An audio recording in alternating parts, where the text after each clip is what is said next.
حج نہ کرنے والوں کے لیے اللہ پاک کا سخت عذاب، جسے وعید کہتے ہیں۔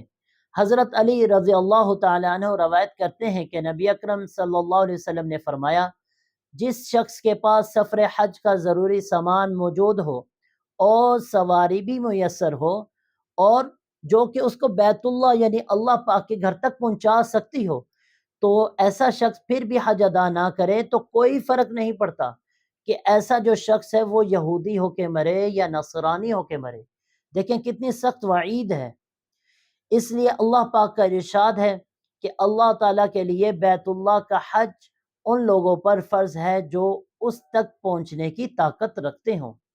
اس کے ساتھ ساتھ ایک بات یہاں پر یہ بھی یاد رکھ لیں، اگر کوئی خاتون ہے جس کے اوپر حج تو فرض ہے لیکن اس کے ساتھ کوئی محرم جانے والا نہیں ہے، کوئی محرم تیار نہیں ہے، تو وہ جب تک اپنے حج کو ڈیلے کر سکتی ہے جب تک اس کا جو محرم ہے وہ ساتھ تیار نہ ہو جائے، اور اس کو اس کے لیے کوشش بھی کرنی چاہیے، وہ اپنے ہسبینڈ کو تیار کرے یا پھر اپنے بیٹے کو تیار کرے یا پھر اپنے بھائی کو یا اپنے والد صاحب کو، کوئی جو بھی اس کا محرم ہے اس کو حج کے لیے تیار کرے اور اپنا حج جلد از جلد وہ اس کو ادا کرے۔ یہ ایک بہت بڑی عبادت ہے، اس کے لیے اللہ پاک سے ہمیں مانگنا بھی چاہیے کہ اللہ تعالی ہمیں حج کی توفیق عطا فرمائے اور ہمارے نصیب میں بھی ایسی عبادت اللہ تعالیٰ لکھ دے۔